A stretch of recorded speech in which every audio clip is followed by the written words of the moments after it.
€10 trillion is the estimated cost of the cyber threat in 2025. If people don't take cyber resilience as the most important thing they can be doing, they're going to fail as a business.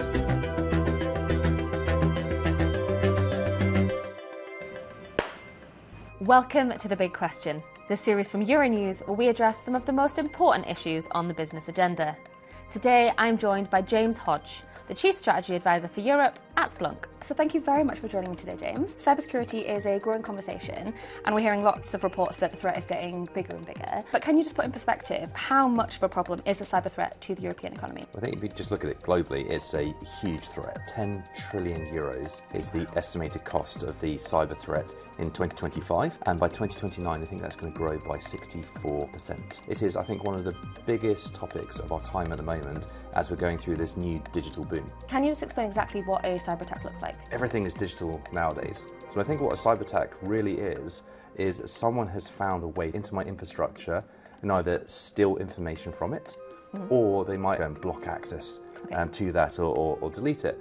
So the impact of that can be really large. So you think from a hospital point of view or anything critical infrastructure, the impact of maybe something very simple like a patient booking system being unavailable, or the system in the hospital to go and get blood tests being able to be locked out, can have a catastrophic consequence. So when you think about what those type of cyber crimes are, typically they are either something called a distributed denial of service attack. I think last year that counted for 46% of all attacks on businesses, where they just flood the business with lots of requests. You know, imagine lots of people are just shouting at you and you now don't know what to do. Oh gosh. Or ransomware, where like an operating system comes up, it asks you to update your software. If you don't do that, you may be vulnerable to one of these type of attacks. Someone gets into your computer and locks you out and then extorts you for money to go and get access to it back. And we're definitely seeing that on a rise. After a company has kind of been attacked, what does that actually mean for a business? Well, so I think the first thing that happens when a company gets attacked is you get this period of uncertainty. You're trying to get into kind of the essence of what happened.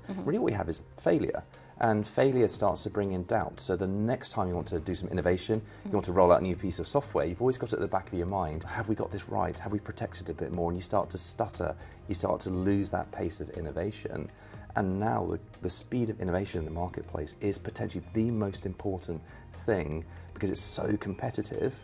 But you can't do that at the cost of failure and cyber breaches because trust is paramount to running a business. It takes about 75 days to recover from most cyber incidents. In terms of cost, we did some work last year on a report called The Cost of Downtime that looked at the global top 2,000 businesses. And on average, each business could attribute around €195 million of cost to downtime, €44 million of which was lost profit.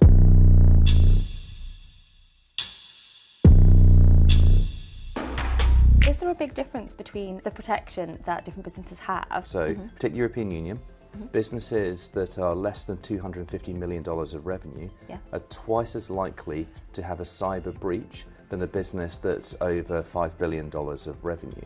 Wow. Why? Well, because actually businesses over $5 billion of revenue are really heavily investing in cyber protection, cyber best practices, whereas the businesses under 250 million might be much smaller, they might be on that meteoric rise as they're going through that innovation pace, so they haven't thought about it. So is there a greater knock-on effect of those businesses being at risk? Big corporations quite often look to the SME community to go and take that unique innovation and then start to embed that into what they do. So there's two knock-ons. One is we might end up having those big services provided by big corporations.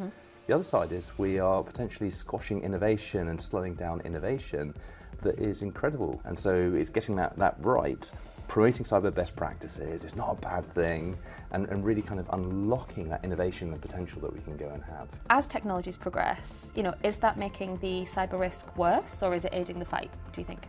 I think it is adding a huge amount of complexity. As we get more advances in technology, the opportunity to be creative, bring something new into the world, get first to market really is exciting. If you think about technology today compared to 20 years ago, it's liberating is one word you could use for it, but it's also increasing your attack vectors, your surface of what could be attacked is going up so much more.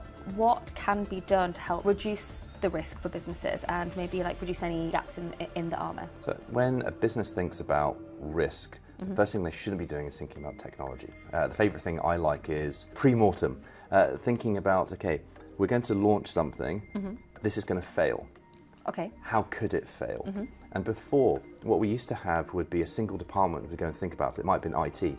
And then cyber might have thought about that later on, just before release. Okay. Whereas now it's much more of a cross-functional issue.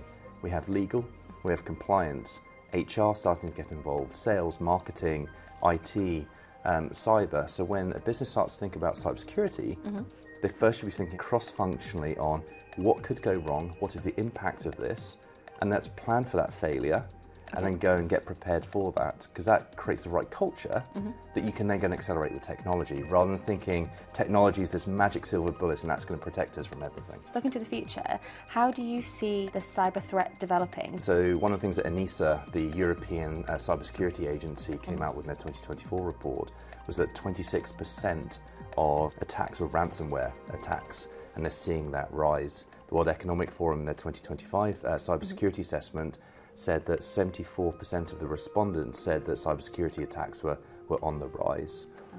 So it's getting more complicated, but we are seeing more international cooperation. There's a big operation to go and take down ransomware as a service providers. So Lockbit, very famous, got taken down with a joint operation between the United States, the UK, Interpol, Europol, and other organisations around the world.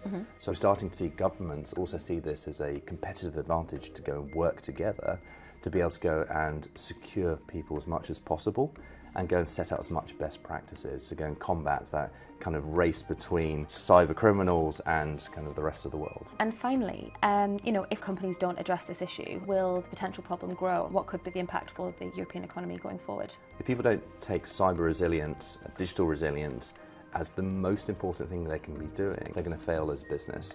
And if you think about 10 years ago, you know, the pace of innovation to the pace of innovation today is just breathtaking, and those advances are only going to go and increase. At school, I was rubbish at art. I think my school art report said James enjoys art. Yeah, a good conversation with ChatGPT, and I can create amazing ideas. So what it can do is incredible. Now apply that to the technology space, to what you can do with 3D printing. That is breathtaking. What we actually need is creative minds that can now work with technology. If we don't then think about the resilience of that, we're always going to be on the back foot, because we're always thinking about a protection agenda rather than a growth and an innovation agenda, because we've not thought about security by first principles. Thank you so much for your insights today. It's been fascinating. And thank you for joining me on The Big Question. Thank you very much.